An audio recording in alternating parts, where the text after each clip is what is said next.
হেফাজতে ইসলাম বাংলাদেশ সম্প্রীতির বাংলাদেশ চায়। হেফাজতে ইসলাম সাম্প্রদায়িক সম্প্রীতি চায়, কোনো দাঙ্গা হাঙ্গামা চায় না। তবে একটা কথা মনে রাখতে হবে, হেফাজতে ইসলামের জন্ম এবং উত্থান হয়েছিল আল্লাহর জমিনে আল্লাহর পয়গম্বরের ইজ্জতের হেফাজতের ঘোষণা নেওয়ার জন্য।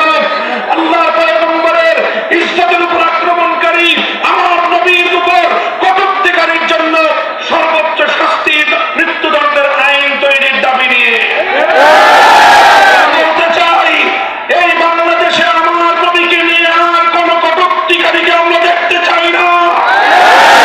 যদি আমার নবীর ইজ্জতের উপর আর কোন আঘাত করা হয়, আমরা বরদাস্ত করব না।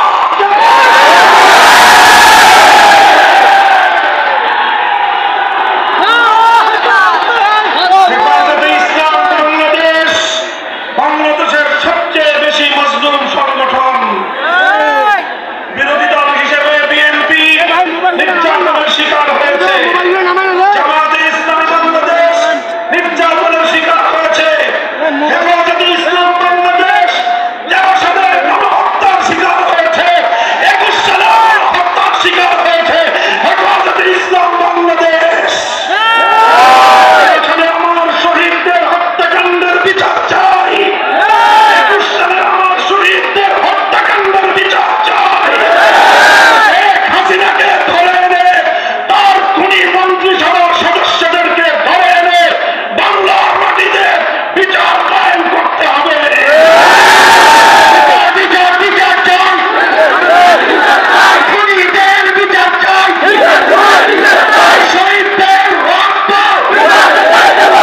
বৃথা দিতে দেব না। পরিষ্কার আমরা আখেরি ঘোষণা, 2013 সালে হেফাজতে ইসলামের উত্থান ঘটেছিল তখন, যখন বাংলাদেশকে নাস্তিক্যবাদ গ্রাস করার পায়তারা চালিয়েছিল। শাহবাগী চেতনার নামে আমার বাংলাদেশের নতুন প্রজন্মকে যখন নাস্তিক বানানোর ষড়যন্ত্র হয়েছিল, হেফাজত রক্ত দিয়েছে, জীবন দিয়েছে এদেশ থেকে নাস্তিক্যবাদকে রুখে দেওয়ার জন্য।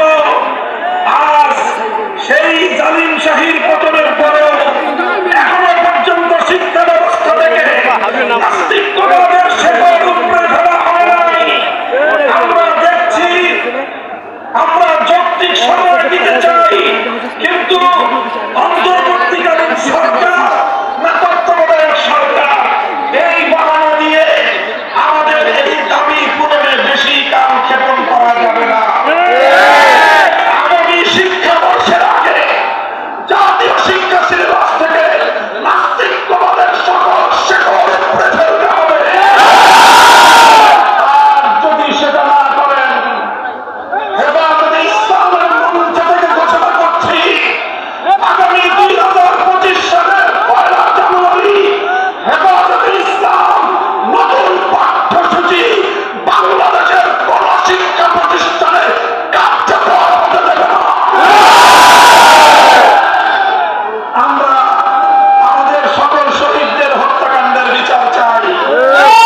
আর একটা কথা বলে শেষ করছি, আমাদের আমির মরহুম আল্লামা আহমদ শফী রহমতুল্লাহি আলাইহিকে বিগত সরকার এবং তার প্রশ্রয়ে ষড়যন্ত্রকারীরা আমার ধারণা মতে হত্যা করেছে, এবং হত্যা করে তার দায় আমাদের আমির মরহুম আল্লামা জুনায়েদ বাবুনগরীর উপর চাপানোর প্রচেষ্টা চালিয়েছে।